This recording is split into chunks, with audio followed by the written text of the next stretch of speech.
Alexandre Wizy, sénateur PS de l'Oise. Rebonsoir. 100 à 400 milliards d'euros, c'est ce que va coûter apparemment votre programme. Il vous renvoie, le président de la République, dos à dos avec le Rassemblement national. Oui, bah écoutez, c'est absolument n'importe quoi, mais on commence un petit peu à avoir l'habitude. Si vous voulez, si on regarde les choses dans le détail. Moi, j'ai commencé à regarder le chiffrage que fait Renaissance et que fait la majorité. On est dans la fantaisie. D'abord parce qu'ils mentent sur ce que nous avons prévu. Ce que nous avons dit, c'est quoi? Sur la réforme des retraites, nous l'abrogeons. Ça coûte 10 milliards d'euros. Ils font comme si tout de suite, ce qui est l'horizon que nous avons fixé, nous allions à la retraite à 60 ans qui coûte 80 milliards d'euros. Donc vous voyez déjà le delta énorme. Il dit n'importe quoi. Donc entre 10 et 80, si vous voulez, tout de suite le chiffrage s'emporte complètement. Et j'ajoute une chose. On parle d'un homme et d'un gouvernement qui, pendant chaque année, ont mis fin au fait qu'on prélevait 60 milliards d'euros sur les plus fortunés et les plus riches dans ce pays. Pour faire quoi? Pour financer l'hôpital, pour financer l'école publique. Il a retranché aux finances publiques 60 milliards d'euros par an. Que vous voulez aller récupérer? Qu'on va aller récupérer, que d'ailleurs le RN refuse de récupérer. Le RN ne parle pas de l'imposition des plus riches. Le RN mène une politique antisociale. Ce qu'il raconte sur la TVA, c'est de la poudre de perlimpinpin. Nous, ce qu'on propose, c'est d'indexer les salaires sur l'inflation, que jamais vous vous fassiez avoir pour que les salaires puissent suivre la hausse des prix. Vous voyez, ça c'est une vraie politique sociale. Et c'est grâce à ça qu'on financera ce que vous dites? Mais on finance les choses de manière assez simple. Si vous voulez, il y a un chiffrage qui a commencé à être fait et qui est disponible. Vous avez de l'imposition du patrimoine, vous avez de l'imposition sur l'imposition des hautes fortunes sur l'ISF, vous avez une fiscalité sur les grandes successions, pas sur les successions de tous les Français, mais sur les grandes successions. Vous avez le retour au barème de l'impôt sur le revenu, de la fiscalité du capital, donc de la fiscalisation du capital. Donc vous avez là les moyens de financer les services publics, du pouvoir d'achat pour les Français et la transition écologique. Voilà ce qu'on va faire. Voilà ce qu'on lui dit depuis 5 ans au Parlement. Tous les ans au Sénat, ils nous refusent ces recettes supplémentaires. Sur cette stratégie de vous renvoyer dos à dos avec le Rassemblement national, vous ne m'avez pas répondu.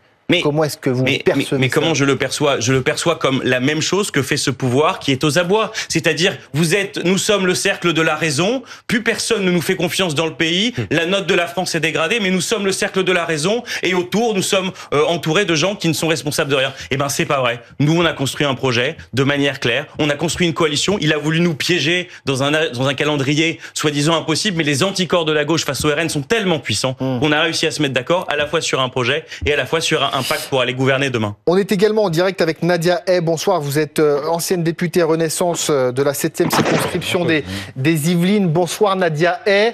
Tout à l'heure, Éric Coquerel disait que c'était irresponsable de votre part de renvoyer dos à dos le RN et justement ce nouveau Front populaire, que vous faisiez justement le jeu de cette extrême droite.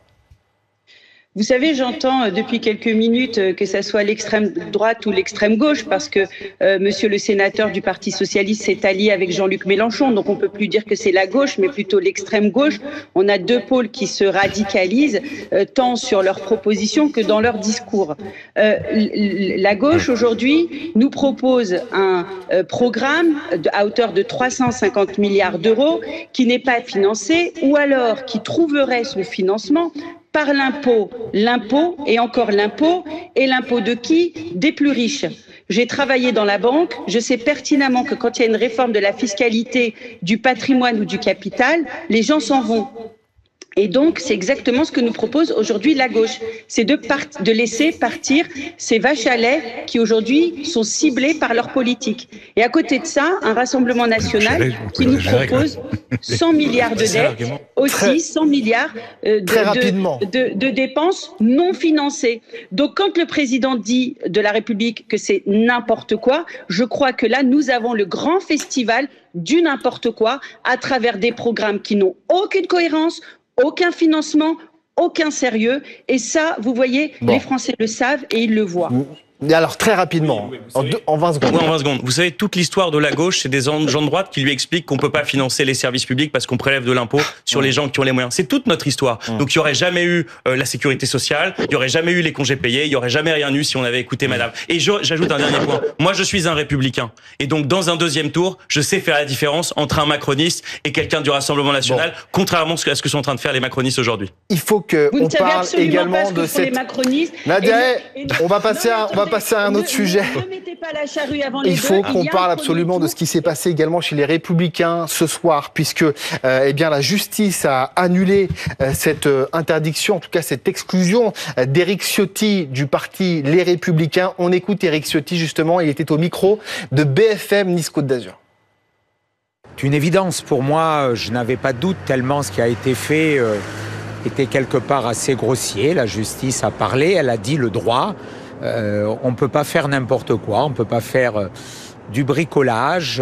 Voilà, donc maintenant, place à la campagne et place à cette alliance des droites que j'ai voulu pour que demain nous battions l'extrême gauche. Laurent Geoffrin, ça va aller où cette histoire-là ? Mais de toute façon, quoi que dise la justice, Ciotti, c'est un traître.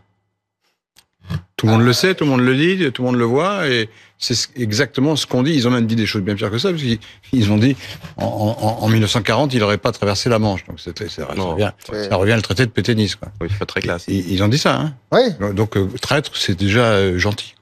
Mais c'est objectivement, c'est vrai, il a trahi tous ses copains, quoi. Avec qui il travaillait tous les jours, il a prévenu personne, et il est passé chez l'ennemi, quoi. Enfin, sans prévenir personne, et c'est ça en fait qui est aussi.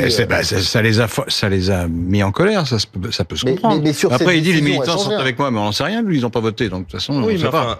Enfin, ce que vous dites, Laurent Geoffrin, est assez vrai. Il a trahi, parce que quand on dit Star Trek, il faut savoir qu'est-ce qu'il a trahi qui, quoi. Il a trahi ses copains, ses amis, on est d'accord. Ses amis politiques, c'est pas. Ses amis politiques, oui, c'est-à-dire les cadres du parti. Mais il faut entendre que chez les Républicains, est-ce qu'il a trahi sa base électorale ? Non, justement, je ne pense pas. Mais comment peut-on le dire, puisqu'ils ne se sont pas prononcés ? Non, mais alors, ils ne se sont pas prononcés. Sur un changement de ligne radical. Laurent Geoffrin. Sur un changement de ligne radical, ils ne se sont pas présentés. Pour avoir imaginez que le Parti Socialiste décide tout d'un coup de s'allier avec la droite. Non, mais pour avoir côtoyé les militants des Républicains pendant un moment, mais c'est vrai que ça ne peut pas se faire sur du ressenti. Mais les militants sont bien plus proches de la conception migratoire du Rassemblement national. Le seul point de divergence réel, c'est l'économie. C'est le seul point de divergence entre le Rassemblement national et les militants des Républicains. C'est d'ailleurs pour ça que les militants des Républicains sont perpétuellement insatisfaits des cadres qu'on leur offre, puisque les cadres sont en fait très déconnectés des militants des Républicains. Mais justement, comment est-ce que vous percevez, vous d'ailleurs, cette... D'abord, moi, je regarde quand même que pendant des années, la droite nous explique que la gauche, c'est le bordel, pardon, et je vois ce qui est en train de se passer chez les Républicains. C'est pas faux. Franchement, c'est accablant. Je veux dire, la commedia dell'arte avec Ciotti à la fenêtre, etc. Tout ça est quand même accablant. Mais sur le fond, parce que au-delà de l'anecdotique, voilà, sur le fond, en fait, les choses se préparent de fait depuis un moment. Moi, j'ai assisté quand je suis arrivé au Sénat à cette loi immigration, où déjà, en fait, les mots étaient les mêmes, le lexique était les mêmes. Et donc, à un moment, ça dérive. Oui, il a trahi ses copains, mais ça fait un moment que ça dérive sérieusement chez LR. Je suis obligé de vous couper. Merci en tout cas à tous les trois d'être